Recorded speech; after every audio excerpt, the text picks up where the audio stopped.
Buying a home can be a scary process, but it truly doesn't have to be. I'm not saying there won't be some stressful moments along the way when you're in the process of buying a home, but the reality is if you are properly prepared and you're represented throughout the transaction, then it can be a lot smoother and a lot less stressful. And let's be serious, if you're buying a home, especially if it's your first home, it is incredibly exciting and you should feel excited about the process, not just worried and stressed. Now, I will say that almost at the end of every buyer transaction that we do, our clients are commenting saying that it was a lot easier than they thought that it was going to be. And that's great because that's really what my team and I set out to do when we're working with our buyer clients, but that's the point of being prepared and being represented throughout the process. So in today's video, I'm going to walk you through the buying process start to finish, and I'm going to break it up into three main sections. So number one, the overall buying process. So literally the steps that you take from start to finish to purchase a home in Halifax. Number two, the main considerations you should be thinking about before buying a home. So these are all the things that should be on your mind before you get to the point that you're ready to pull the trigger on a house. And last but certainly not least, number three, the costs involved in buying a home. So this is going to be all the costs upfront and closing costs that you need to purchase a home here in Halifax. And maybe if you're watching this video, you're not a first-time home buyer, but you just need a refresher. So what I'll do is I'll timestamp all these sections down below so that you can just pick out whatever section you're most interested in. So if you only want to see the cost or you only want to see the things you should be considering,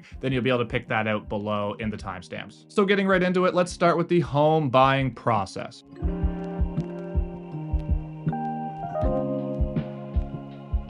And I'm going to break this down in 6 steps for you. So number one, pre-approval. So being pre-approved before you're looking for homes is an absolute must. And it's literally the famous last words of every buyer who had a deal terminated on financing that said, oh, I'm not worried about the financing. The reality is you need to be worried about the financing. It's one of the biggest things that kills real estate transactions in our market here in Halifax. So there's a few different reasons why it's important to be pre-approved. Number one, you know the exact budget that you're working in, and that way the broker has all your documents as well. So if the broker has all your documents up front, then you're fully pre-approved, and that should be a very, very solid pre-approval. And then once you get an accepted offer in place, you just have to submit the deal to the bank and then they will confirm the financing for you. Now, it's important to do this step in its entirety, not just filling out a form online, not just getting pre-qualified on a website. You want to have all your financial documents with the lender. And that way, when you get to a point where you want to make an offer, especially in the competitive market that we're seeing in Halifax right now, you'll get a very quick approval, which means you can make your condition dates tighter, which will make your offer stand out from the pack in a multiple offer situation. Now, there's a lot to consider surrounding the financing of a real estate transaction, but you have two main options. You have basically the bank as a lender, and then you have a mortgage broker as well that can shop around for different lenders. So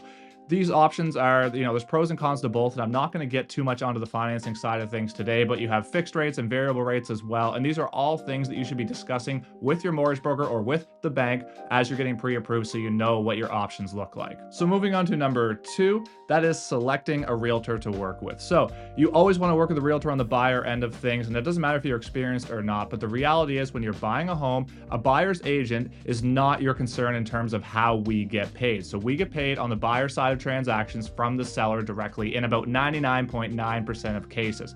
It's so rare that a buyer would pay the commission that I'm not even going to talk about it in this video because you usually don't have to worry about it. So your realtor should be somebody that you know, like, and trust. They should be well versed in the areas that you're looking in or in the types of homes that you're looking at. But really the big thing here is that you need to have somebody that you're comfortable with. So I've said this before in other videos, I might be the great fit for a lot of you watching this video, and I might not be for some of you, and that's okay. There's a lot of different personalities in our industry, and there's a lot of different consumer personalities, and the key is to find the right fit and somebody you're comfortable with and somebody that you trust to represent you and your best interests throughout the process of purchasing a home. Now, for the record, steps 1 and 2 are pretty much interchangeable. It doesn't really matter if you get pre-approved and then pick an agent, or pick an agent and then they'll help you get pre-approved, and maybe they have some good contacts in their network to help you get pre-approved as well. So really, these steps are interchangeable. It doesn't really matter. Some buyers come to me that are already pre-approved and ready to go, and they know their budget and what they're looking for. And some buyers come to me very new to the scene and not pre-approved yet, and that's okay. There's different levels of kind of where everybody is starting out at. Okay, so now you're pre-approved, you've selected an agent, and that brings us to our next step, number 3, which is looking at houses. So first of all, how do you search for homes? Well, MLS listings are going to be your best bet, and when a house hits the MLS, they also get streamed out to other websites. So this is other agent websites, websites. This is maybe Viewpoint, this is maybe realtor.ca or Zillow, or there's a bunch of them out there. They all have their own kind of pros and cons, but in reality, most people use Viewpoint or realtor.ca here in our market in Nova Scotia. And also your agent can get a search ready for you on the MLS, which is called Collab Center in our market. And basically that'll push listings to you on the daily if there's new listings that meet your criteria. So that way, if you're looking on your own and your agent has that search set up, you won't miss any new listings, and it'll make sure that you catch everything coming to the market within your criteria. Now, one other point I want to make in terms of looking at houses, I want to talk about how MLS listings work. So in Nova Scotia, we all cooperate and we all work together on the MLS. So in other words, if you hire me to help you find a house, I work for EXIT Realty. That does not mean that you're only able to look at EXIT Realty listings. You can look at Royal LePage or Century 21 or Keller Williams or Remax or any other companies. We all collaborate together. Okay, so you're pre-approved, you selected an agent, and now you're looking at homes, and now you found the perfect home and you want to write an offer. So now what happens? So this is something that your buyer's agent will do for you. They'll prepare all the paperwork and they'll help guide you along this process. But in general, there's a few things I want to mention here.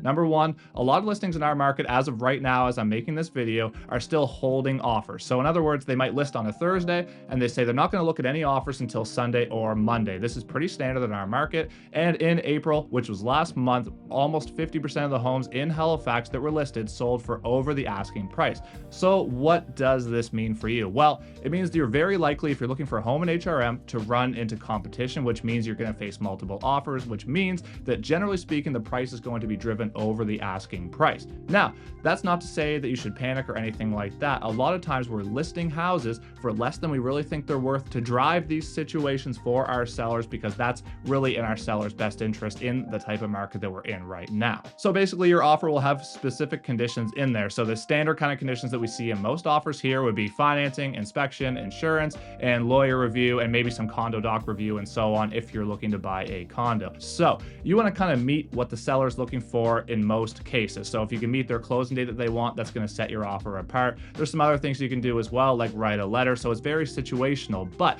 how do you come up with a price? Well, as buyers agents, it's really our job to help guide you along through this process. But basically what we do is we look at comparable sales in the market, and we basically try to find the same house if we can, or somewhat close to it. And we're comparing apples to apples. So in other words, if you're looking at a 2-story in the west end of Halifax and it's listed at $699, and then there's 3 other ones on the street that were all very similar style, very similar square footage and finish level, that all sold for $725, $730, maybe $720, well, that means that most likely this one is going to be falling in that price gap as well. So we're literally just making an assumption based on comparables, and we're using that knowledge to best position your offer in terms of what the actual market value is for the home. So it's important to note that market value and list price may be two very different things, especially in our hot market here right now, when it's a seller's market and people are listing quite aggressively on the low side of what would be considered market value. So now you've written an offer, and basically the seller has 3 options. They can either accept it, they can reject it, or they can write a counter offer. So in the counter offer situation,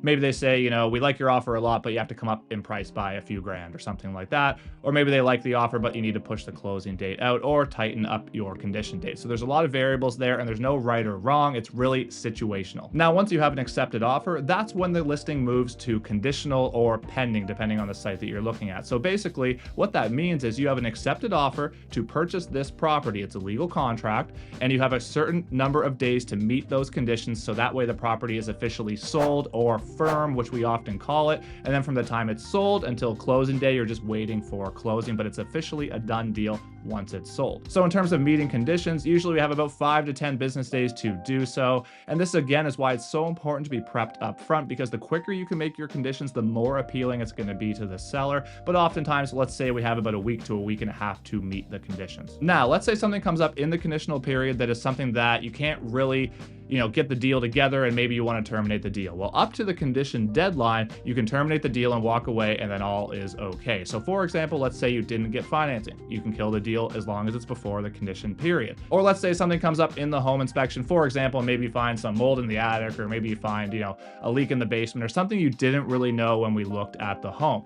Now, things could either be renegotiated, maybe you do a price drop, or maybe the seller fixes something before closing, or maybe you just walk away as a buyer. Again, it's very situational, but you can can do that right up to the condition date. But let's say everything goes smoothly and you meet conditions. Now you have a sold or a firm deal, and now you're just waiting for closing. So I'm going to talk a little bit about some of these standard conditions. So financing, like I said, you're going to be pre-approved, but you still need a final financing approval on that specific property. So you submit it to your lender and they run it down the pipe to make sure that the financing is approved. Inspections, I'm not really going to talk too much in this video, and I made a whole other video about it, which you can see above here in the corner, about what inspections you should be doing if you're buying a property. And again, it is situational. For example, is the property on city water and city sewer, or is it on a well and septic? Maybe it's in an area where there's high radon and you want to do a radon test, or maybe it's a condo and you don't want to do as many inspections as you would normally do in a home. So further conditions to that, you have insurance confirmation, which is pretty typical to be in an agreement of purchase and sale, which then you would just have insurance confirm they'll insure the property for a price that you're satisfied with. You have a lawyer that's going to do a full lawyer review on it, so they'll point out anything on the property that you need to know. They'll check the property that you're buying to make sure there's no liens or anything like that, and to make sure all looks good from a legal front. Now, once you meet these conditions, again, now you're sold and you're ready to firm up the deal, and now you're just sold and waiting for closing. And that brings us to our last step, step number 6, which is closing day. So on closing day, or maybe the night before, depending on your work schedules and your agent schedule and so on, you will do a final walkthrough. So this is basically to make sure that the property is the way it should be. There was no damage done when they moved out. Everything that's supposed to be gone is gone. Everything that's supposed to be included in the sale, such as appliances and so on, are still there. And just making sure all still works the way that it should, and make sure everything is good to close. Once this is satisfactory, you'll then reach out to your lawyer and tell them you're ready to close. And then once the transaction closes, which oftentimes is sometime between, say, lunch and 5 p.m. that day, then you'll be able to get the keys from your realtor, and then the home is yours. It's a done deal, and you can move in and do whatever you want with it. So that's kind of the quick process of buying a home. And obviously I left some things out, but that's all going to be covered by your agent when you go through that process. But that's kind of the easy 6-step process from start to finish of how to purchase a home here in Halifax. Now, before I get into the other two sections, which is things you should be considering when you buy a home, and also the costs involved in buying a home. If you're new here, my name is Andrew Stevens, and I'm a Halifax realtor, and I've been doing this for almost 9 years now. And if you're looking to be educated on the Halifax real estate market, then this is the channel for you. So go ahead and click that subscribe and that like button on this video. And if you're curious about buying a home, or if you're thinking about making a move to Halifax, you can reach out to me anytime in the Calendly link below in my description to book a call or a meeting with me at a time when it's convenient for you. Now, moving right along to section number 2 of this video, and this is the main considerations that you should be thinking about when you're going to be looking to purchase your first home or a home in general.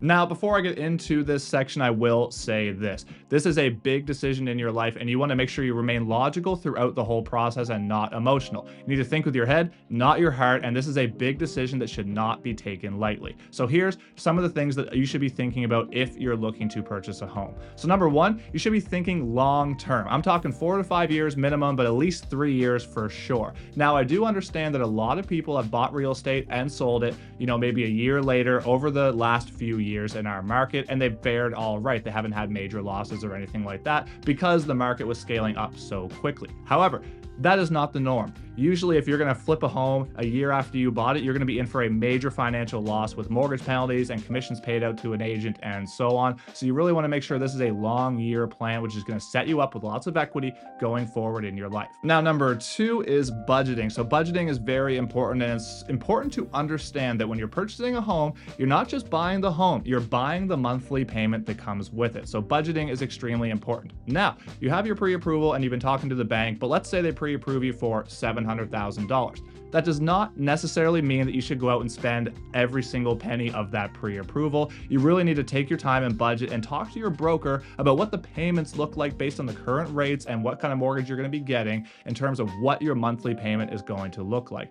Also, in terms of utility costs, taxes, and things like this, we can usually get these things up front before we write the offer, but if not, we can request them in the offer in most cases, unless it's something like an estate sale or a bank sale, or maybe a rental property and they don't have those numbers readily available. Now, moving on to number 3, and that is location. So I would say this is the number 1 consideration that is overlooked, but you should really be paying attention to location, as it is an extremely important part of buying a home and what your enjoyability will be of that property after you purchase it. So you should be thinking about a lot of things here: your typical commute to work, the overall drive, where your family and friends live, the overall area vibe, the school zones, and so on. There's a lot to consider, not to mention future resale value down the road if you're buying in a subdivision that is very, very desirable. That brings us to number 4, and that is size of the home. So the key is here to buy in the pocket. You don't want to buy too big, and you certainly don't want to buy too small. And if you're maybe a young couple and you're thinking about growing your family, then you want to make sure you leave some room for that. As I said, you're probably going to be living here for 3, 4, or 5 years. And let's say you're a 30-year-old couple and you're about to have kids, a lot can change in 5 years. So you want to make sure you leave ample room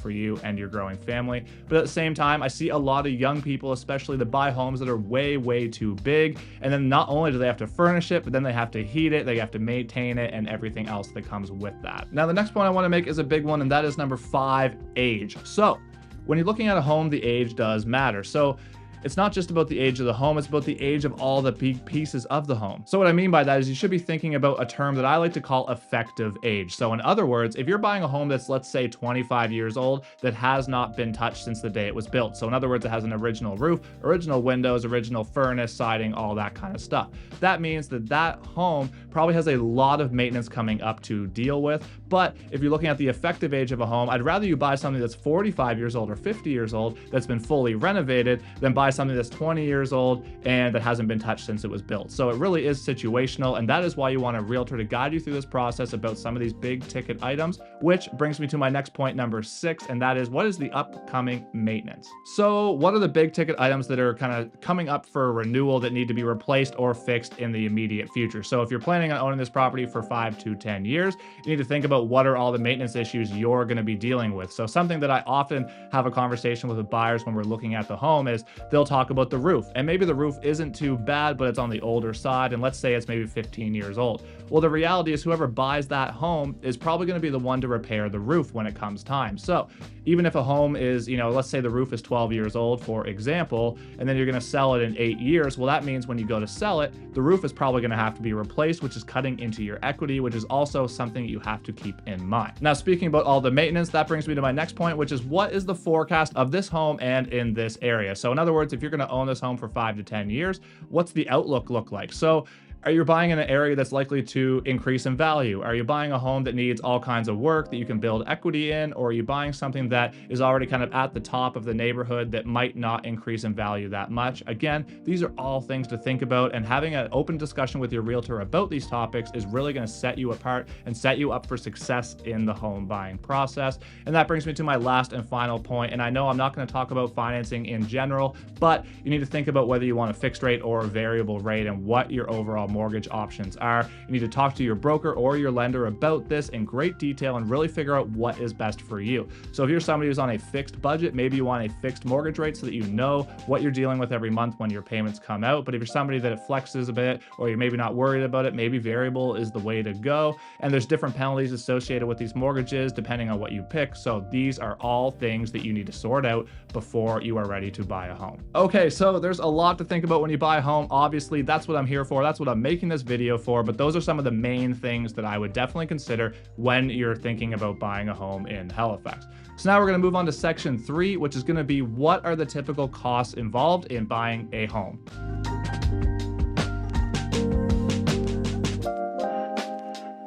So number 1, realtor fees. So like I said, generally speaking, when you're buying a home here in Nova Scotia, you're not going to have to pay your own realtor fees. These are generally paid by the seller in probably about 99% of cases. And the other one is so not really something we see that often, so I'm not even going to talk about it in this video because it will only confuse you, but you should be talking to your realtor about the potential of that happening so you know when that situation may arise or how that might happen. Number 2, home inspection. So I have a whole video about this, which you can see up top here, but in general, there's a lot of different inspections you should be considering, and depending on the type of home you're buying, whether it's on well and septic, for example, or maybe it's on city services, that will very greatly impact what your costs are in terms of home inspections. But But even though these home inspections can be expensive, they are very, very worth it. And you want to make sure you understand and are educated on what you are buying and do your full due diligence when the time comes. Now, moving on to your down payment. So this is going to be a minimum of 5% unless you're going with a zero down payment option, which there are still some of these available if you have good credit, but you're going to pay a way bigger interest rate as well. However, that being said, I actually did a zero down payment plan on my first home, but the difference was I wouldn't have been able to buy a home for 5, 6, or even 7 years if I did not do that plan at that time in my life. So that might be a good option for you. And these are all things you should be talking to your lender about, because there's a big difference in 5% down or 20% down and what the CMHC fees could be as well. So these are all things you should be discussing with your lender in great detail. Number 4 is deed transfer tax. Now, this is unavoidable in Nova Scotia, and you're looking at 1.5% of the purchase price in the closing costs, which you're going to have to pay. So in other words, if you're buying a home for $300,000, that would be $4,500 of deed transfer tax paid at the time of closing. So moving on to number 5, we're talking about legal fees and adjustments on closing. So not only do you have to pay your lawyer, but you're also going to pay adjustments on certain things. So in other words, this could be things like maybe leases in place, maybe there is a adjustment for an oil tank, maybe there's adjustments for a tax bill as well. So these are all adjusted right down to the day when you buy a property. So in other words, if you're buying a property with oil, you need to know that you're going to pay for a full tank of oil on closing in most cases. So the seller fills it up before closing, and then you're reimbursing them for that full tank of oil. So this could run you a little bit different on every property. It really depends, but somewhere probably in the realm of $2,000, maybe as much as $3,000 or $4,000, but it really is situational. But you should talk with your realtor about all those types of things as well and what those variables are, so you know what to expect on closing date, especially if you're a little tight on the closing costs. So moving on to number 6, that is property taxes. Now, you're not necessarily paying those on closing unless you're paying a small adjustment for it, but the reality is you need to make sure you're aware of where the property taxes sit right now based on what the assessment is, and will these probably go up in the new year once the cap is released. And in often cases here in Halifax, we have some low assessments still hanging around, which means your taxes are going to go up, and your realtor should explain that to you as well. But I also have a video up top here that I talked about tax bills before, and that'll kind of guide you along and what that means and why your tax bill is likely to increase when you buy a property here in Halifax. And the last one I'm going to talk about is number 7, and that is utilities. So these are things like Nova Scotia Power, oil, propane, etc. And really the question is, do you understand the cost and do you know what to expect? And again, in some cases, we might not be able to know this. Let's say it's an estate sale or a bank sale or something like that. But in most cases, we do know this going forward, so you have an idea of what to expect with your monthly budget going forward once you close the property. So with all that being said, how much are closing costs? Well, you're looking at a 5% down payment minimum, or unless you do a zero down plan, which some people are still doing. But the reality is you're looking for the other closing costs, probably about 2.5% to 3% of the purchase price would be an estimate that most realtors will give you of what to expect on closing.